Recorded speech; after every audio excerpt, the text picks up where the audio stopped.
Hello everyone, welcome to my channel Ranjana homework helper. तो आज हम लोग सेकंड चैप्टर लालच की सज़ा वो रीड करेंगे और फिर उसके बाद हम क्वेश्चन आंसर करेंगे। तो चलिए स्टार्ट करते हैं लालच की सज़ा। तो हम लोग सेकंड चैप्टर स्टार्ट करते हैं लालच की सज़ा। इस पार्ट का नाम है लालच की सज़ा। ओके, तो इसमें बताया गया है कि लालच जो है वो बुरी बला है। यह बात तो सब जानते हैं, लेकिन लालच का कोई अंत नहीं होता।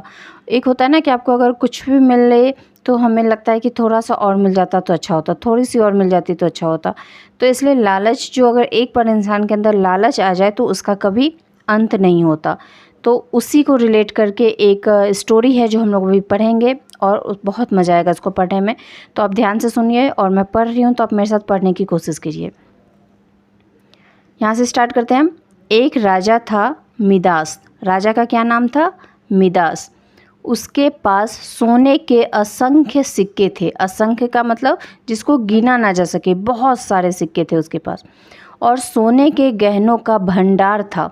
भंडार का मतलब जो एक भंडार का मतलब बहुत सारे थे होंगे, बहुत सारे गहने होंगे। एक मतलब एक रूम था जिसमें सोना ही सोना भरा हुआ था, गहने भरे हुए थे।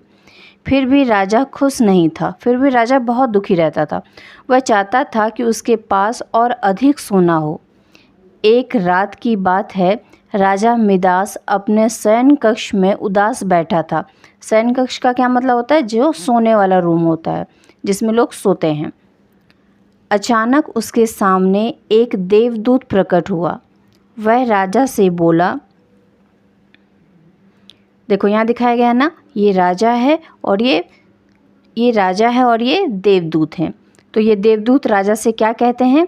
तुम उदास क्यों हो? भला तुम्हें किस चीज़ की कमी है?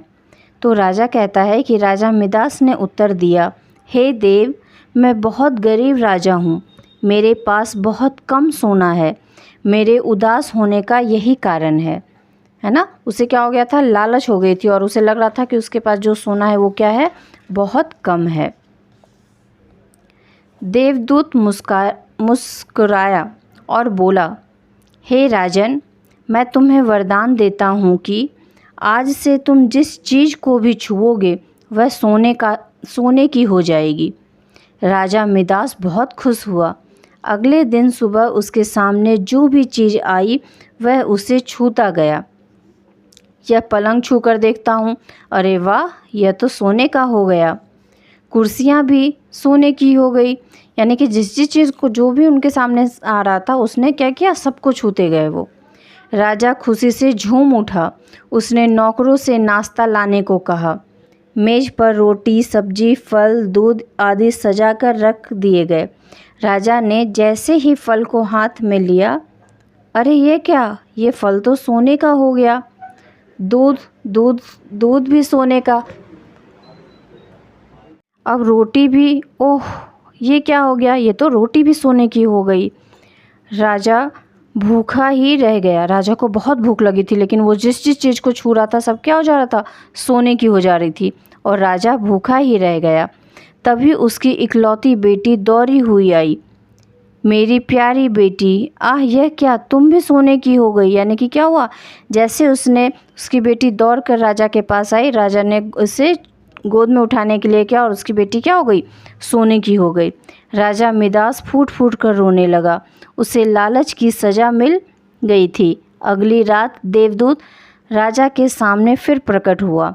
उसे देखते ही राजा उनके क्या हुआ? पैरों पर गिर पड़ा और बोला, हे देव, आप अपना वरदान वापस ले लीजिए। मुझे ऐसा सोना नहीं चाहिए। मैं केवल सोना लेकर क्या करूँगा? प्रभु, जल्दी ही मेरी बेटी को असली रूप में ले आइए। तो उसके बाद देवदूत क्या कहते हैं?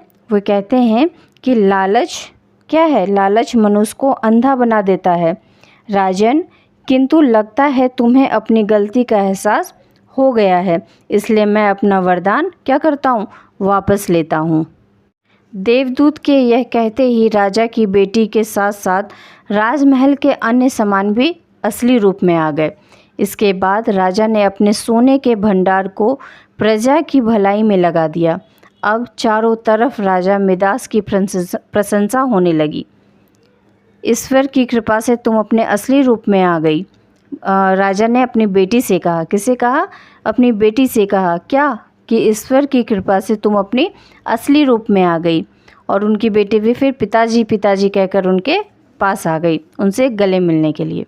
तो ये था सेकंड चैप्टर जो हम लोगों ने पढ़ा कि लालच क्या होती है, लालच की सज़ा दी जाती है। और लालच की सज़ा क्या मिला राजा को?